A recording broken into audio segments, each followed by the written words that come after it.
So ரிப்பீட்டடாக நம்ம SSC ரயில்வேல இந்த மாதிரி ஒரு அல்ஜிப்ராலேருந்து கொஸ்டின்ஸ் கேட்பாங்க அப்படின்னா என்னடா ஏ கியூப் அப்போ A plus B the whole cube இப்படியும் நம்ம சால்வ் பண்ணலாம். பட் எப்படி நம்ம ஸ்மார்ட்டாக யோசிக்கணும் அப்படின்னா இந்த மாதிரி இடத்துல வந்து வேல்யூ வந்து சப்ஸ்டியூட் பண்ணிடுங்க. இப்போ ஏக்கு பதிலாக 1 போட்டு பாருங்கள், 1 கியூப் 1, 3 × 1 3, அப்போ ஏ வராது. 2 போட்டிங்கனாலுமே கிட்டத்தட்ட ஒரு 30-35 கிட்ட வரும்.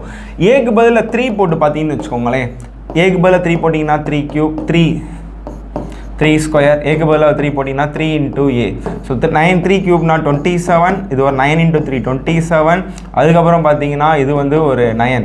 ஸோ அப்போ 54 + 9 63. அப்போ 63 இங்கேயுமே 63. LHS = RHS. அப்போ கண்டிப்பாக ஏவோட வேல்யூ வந்து நமக்கு 3ன்னு சொல்லிட்டோம் அப்படின்னா தூக்கி இங்கே சப்ஸ்டியூட் பண்ணிடலாம். அப்போ 3 ஸ்கொயர் + 2 × 3. ஸோ 9 + 6 15 தான் நம்மளோட ஆன்சர் அப்படின்னு சொல்லிடலாம். இப்போ ட்ரெடிஷ்னலாகவுமே பண்ணலாம். ஸோ இந்த மாதிரி நீங்கள் வந்து இன்ட்ரெஸ்டிங்காக நீங்கள் சால்வ் பண்ணணும். ஸோ நம்மளோட வீடியோ கோர்ஸ் கனிஸ் மேக்ஸ் ஆப்பில் அல்ஜிப்ராவில் நிறைய புது வீடியோஸ் வந்து இப்போ ஆட் பண்ணிக்கிட்டு இருக்கேன். எல்லாமே உங்களுக்கு SSC CGL ரயில்வே NTPCயில் கேட்குற மெயின்ஸ் லெவல்ஸ் அம்மா எடுத்திருப்போம். நம்ம ஆப்பை டவுன்லோட் பண்ணி ஆன்லைன் கோர்ஸில் ஜாயின் பண்ணிக்கோங்க. தேங்க்யூ.